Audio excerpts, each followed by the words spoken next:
Ele se lembrava da expressão de pânico e tristeza no rosto do médico ao dizer: desculpe, não consigo te salvar. Naquele momento, ele sabia que estava morrendo. Não sentia mais raiva ou hostilidade, nem mesmo dor. Nada material importava, ele estava desaparecendo. Estava completamente preparado para morrer. Naquele momento, seus avós vieram até ele e disseram: e você não pode morrer. Há trabalho a ser feito. Chris Quito cresceu em um lar maravilhoso e amoroso, sendo o mais velho de 3 irmãos. Todos seguiram caminhos semelhantes, jogaram lacrosse, trabalharam como salva-vidas e frequentaram a mesma escola em Connecticut. Porém, quando chegou a hora da formatura, ele foi o único da família a deixar Nova York. Optou por começar sua vida na Califórnia, onde tudo era novo para ele. Chegou em Los Angeles aos 23 anos, sem conhecer ninguém. Passou por entrevistas e pela rotina cotidiana de estar em uma cidade nova. Em abril de 2012, ele estava na festa de aniversário de um amigo, em um domingo à noite, por volta das 9 horas, em um restaurante com todos reunidos. Naquela noite, ele não havia bebido álcool, acreditava que tinha tomado apenas um refrigerante de gengibre enquanto distribuíam fatias de bolo. Não havia motivo para preocupações, era apenas mais um momento na vida. O bolo parecia ser de chocolate e ele se lembrava de pegar um pedaço e colocá-lo na boca, engolindo. Inicialmente, pensou que algo estivesse cru. Sempre foi alérgico a amendoim e castanhas, nunca tendo consumido nenhum deles. De fato, não sabia qual era o gosto deles, apenas tinha uma ideia de como cheiravam. Evitou-os conscientemente ao longo da sua vida, mas nunca soube a extensão exata da sua alergia. Até então, ele havia crescido com epinefrina sempre à mão. No entanto, a maioria estava vencida, pois nunca havia ocorrido nenhum incidente em 2 anos. Ele se lembrava de engolir o pedaço de bolo e pensar: meu Deus, será que acabei de ingerir aquilo? Só se deu conta depois do ato, pois naquele momento estava imerso em conversas e interações, algo que fazemos rotineiramente. Logo após, percebeu um formigamento nos lábios e na língua. Decidiu tomar um pouco de refrigerante na esperança de aliviar a sensação. Pensou consigo mesmo: vou para casa, é domingo à noite, tomarei 2 Benadryl e dormirei tranquilo, sem problemas. Ao chegar em casa, deitado na cama, começou a avaliar como se sentia. Estava com calor, o ar-condicionado estava ligado. Será que era apenas uma noite quente? Estaria ele respirando mais pesadamente?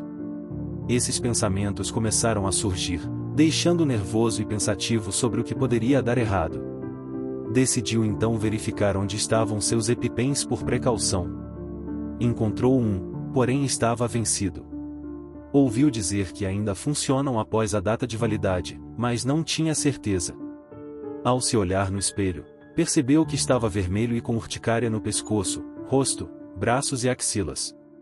Foi quando compreendeu que estava tendo uma reação física à alergia. Então, começou a perceber que sua respiração estava se tornando mais difícil e pensou: preciso tomar uma decisão aqui, a situação está se agravando. Então, decidiu: é isso que farei. Felizmente, era um domingo à noite em Los Angeles, por volta das 11 horas, não havia muito trânsito.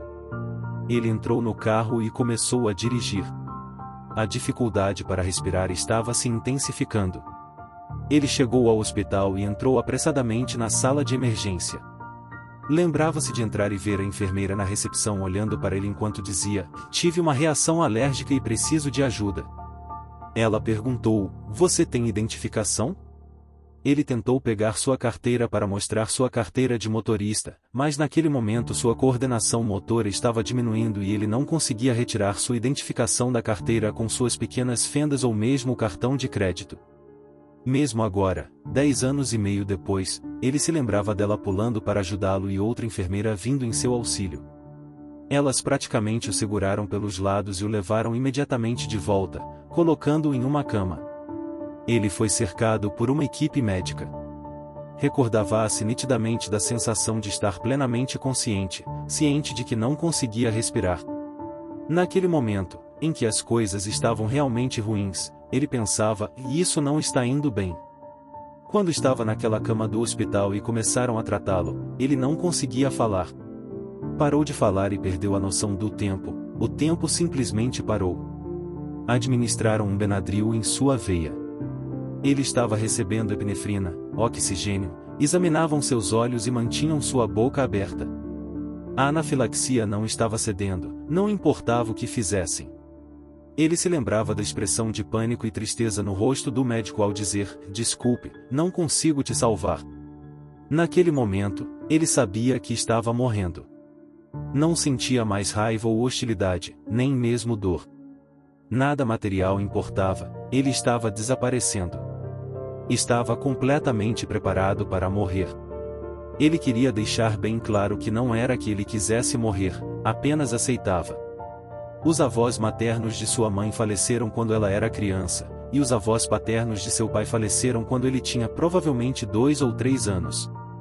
Naquele momento, eles vieram até ele e disseram: "E você não pode morrer. Há trabalho a ser feito." Foi como uma onda de comunicação, uma compreensão onisciente. Ele sabia que era deles, não era deste mundo físico. Eles estavam empurrando-o de volta. Então, mudou de aceitação para resistência: "Não posso morrer, certo? Não, não vai acontecer." E naquele momento, ele se lembrava de começar a respirar novamente, sentindo-se puxado de volta para o seu corpo físico. O estado de felicidade extasiante havia desaparecido, substituído por uma dor excruciante. Ele continuou lutando, respirando, e ao longo das próximas 7 horas, estabilizou-se. As urticárias desapareceram, a anafilaxia cessou. Ele se lembrava de perguntar à enfermeira quanto tempo havia estado lá. Ela disse que não foram apenas 40 minutos, mas sim 7 horas. Ela também disse: "Você está irreconhecível em comparação com como estava quando foi trazido para cá e, numa escala de 1 a 10, estávamos convencidos 9 de que você morreria." Ele recebeu alta do hospital sem compreender que havia tido uma experiência de quase morte ou algo do tipo. Apenas pensou: "E meu Deus, não posso acreditar que isso aconteceu. Só preciso ir para casa para descansar."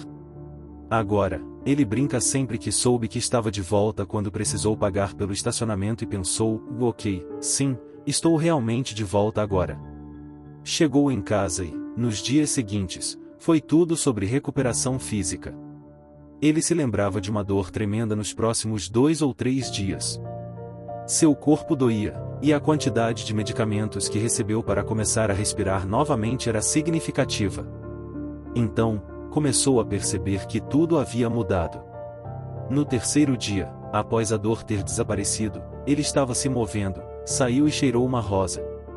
Nunca teve um olfato aguçado em toda a sua vida, mas sentiu o cheiro daquela rosa perfeitamente e começou a chorar. Teve esses momentos chorando sobre a rosa.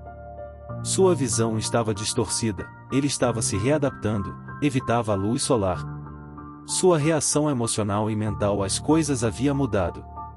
Ele acordava todos os dias, por 6 a 7 meses, sem saber quem era emocional, espiritual e mentalmente. Durante esse tempo, ele não tinha ideia do que era uma experiência de quase morte. Nunca tinha ouvido o acrônimo, nunca sabia de nada disso, simplesmente não tinha ideia do que estava acontecendo. Então, lembrou-se de estar navegando na internet e pensar: "Tenho que encontrar algo. Tem que haver algo aqui sobre o que aconteceu."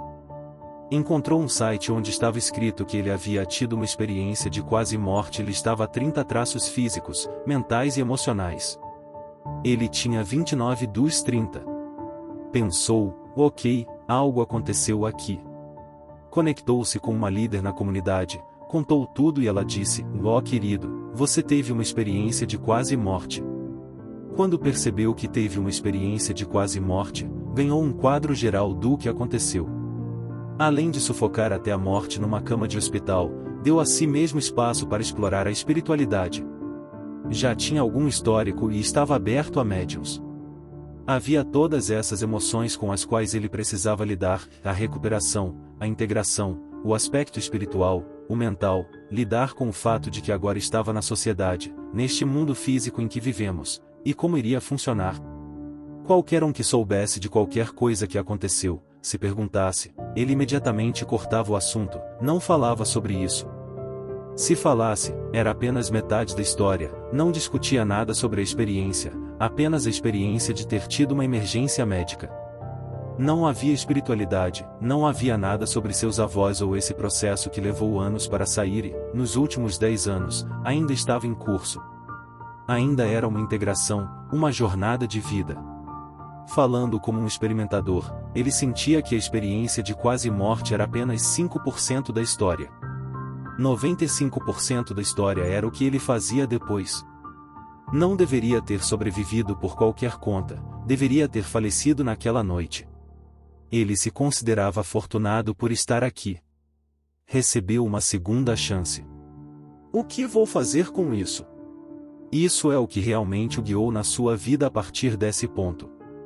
Ele podia mover a agulha um pouco, de qualquer forma que pudesse, mesmo que fosse algo tão pequeno quanto apenas pegar um pedaço de lixo, estar ciente e tentar acrescentar ao positivo. Não estava aqui para salvar o mundo, mas podia ter um nível mais elevado de consciência, podia estar em um estado de gratidão. Dada toda a experiência, principalmente por isso, ele falava sobre isso publicamente e abertamente. O que o impulsionou, depois de 8 anos sem falar sobre isso, foi a decisão de que queria retribuir. Não sabia quem iria ouvir o que dizia ou falar sobre isso e como isso os ajudaria. Quem estivessem passando por um momento difícil na vida ou estivessem procurando uma resposta ou algum conforto, ele acreditava que falar sobre sua história os ajudava, dava-lhes o que estavam procurando. Talvez os empurrasse adiante, lhes desse algum conforto. Era por isso que ele fazia isso, fazia em serviço. Talvez fosse sua forma de agradecer ao universo. Sentia que tinha que retribuir por isso. Não sabia se era uma energia, se era Deus, isso não era da sua conta, mas sabia, lá no fundo, que deviam obrigado a alguém ou algo. Não voltou sem motivo.